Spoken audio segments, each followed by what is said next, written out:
In 1967, she hired the Allman Brothers Band, which was at the time called the Hourglass, to come play a party at her house. She took me and Angela Cartwright to the Whiskey A Go-Go in the summer of love to hang out with the Allman Brothers Band up at the Whiskey A Go-Go. She's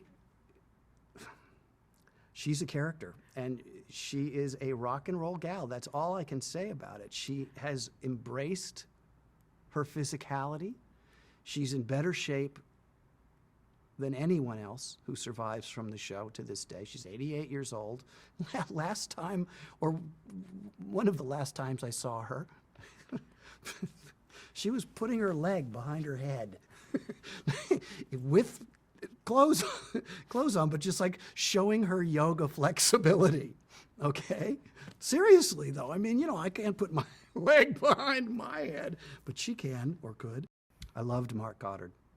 Mark Goddard turned 30 the month we started, or a month after we started filming the show. My mother was like his mother. Mark is a very, very wild, was a very wild, impulsive, crazy, funny, incredibly handsome, and incredibly talented guy. And my mother used to she'd call him her second son all the time. She would just say, "Oh, Mark, I love you, but you're a horse's ass. Mark, I love you, but you're a fool. Don't you dare put Billy into that position." He drove a little navy blue Fiat, like an Alpine Fiat. And I used to sit kind of on the door with the convertible top down, and Mark and I would go off to lunch together whenever my mother would let me go off lot, just me and Mark together, and we'd go to this restaurant, Duke's Restaurant. Mark was crazy. Mark bought a 50-pound bag of peanuts in the shell one day. And, Jonathan, I said earlier, Jonathan used to hand out Tootsie Roll Pops and stuff after lunch. Well, one day, Mark bought this bag of peanuts in the shells, and he climbed to the top of the rafters on stage 11. He climbed to the very top of those rafters, which is way the heck up there. And he just said, "Yeah, I got your Tootsie Rolls. Have your peanuts." And he started throwing peanuts down for, 20 minutes. The whole set was just completely littered with peanut shells. He was just bombing everybody with peanuts. And Mark and I locked Bobby in the robot, and Mark and I used to take those golf carts together, and I guess the statute of limitations has passed, because there's a couple of those golf carts that we dropped into the moat on the back lot. We did. He was crazy. Marta Kristen is one of the sweetest, genuinely nicest, sweetest, beautiful people I've ever met. We worked together on an Alfred Hitchcock, that Bang You're Dead. She was actually in that.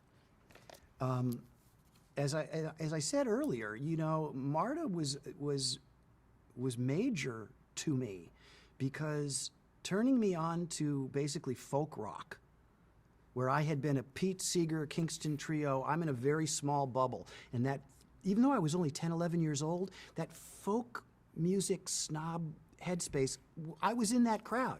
I was in that, no, it's not legit, it's, right? And she turned me on to the Byrds, which led me, of course, it's like the Byrds lead you to the Lovin' Spoonful, to the Mamas and the Papas, to the Buffalo Springfield, to things that I carry with me in what I do musically to this day. So that was, to me personally, not Will Robinson, but to me personally, that was a huge deal. And I liked to sing with Marta. We did, we did that one thing on the thing together, but we used to, when I would play, she would come and we would sing together. First time I saw Angela Cartwright, I was sitting in the foyer of Irwin Allen's office, and we were about to go in. We'd already been cast.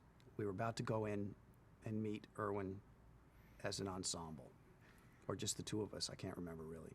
She was reading The Black Beauty, the book by Anna Sewell.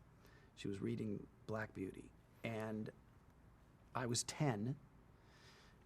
She was 11 and a half. She's a year and 5 months older than me. And I fell in love with her. And I spent all of Lost in Space being in love with her. And there's a huge difference between an 11-and-a-half-year-old boy and a 13-year-old girl, or a 12-year-old boy and a 14, you know what I mean? She's a year and a half, she's slightly under a year and a half older than me, and she became this gorgeous woman while I was this kid.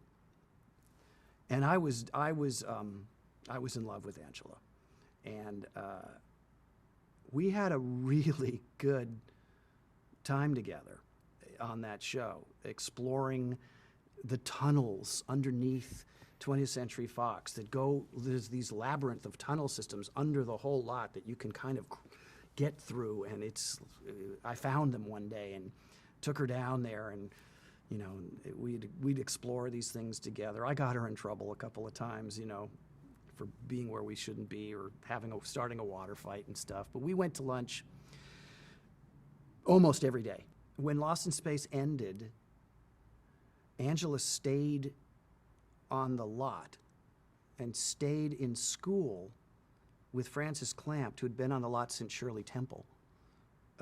Stayed there, was given permission to stay at the 20th Century Fox lot and finish like a couple years, 3 years of school there, 3 hours a day. I went immediately back to public school, and after a year and change of public school, Angela was still at the lot, going to school from 9 to 12 with Francis Clampt. And I said, can I come back to the lot? And they said, yeah, sure, no problem. So I opted to do that, which led to Angela and I becoming each other's first love. And, you know, I had to wait till I had a driver's license to make my move. And it was a very brave thing for me to do, honestly, because I fully had expected her to like go, what are you doing? What are you doing? Are you crazy? Are you nuts? Are you crazy? Right? And I had been thinking of that since the day I'd first seen her. And it worked out. It was a wonderful, you know, first thing for a couple of years. It was great. And we are very, very, very close friends now. And her she's been married 37 years. You know, she's got 2 beautiful kids. She's about to be a grandmother. She's a beautiful gal, and we collaborate creatively together on projects, and it all worked out fine. But it was very intense for a while.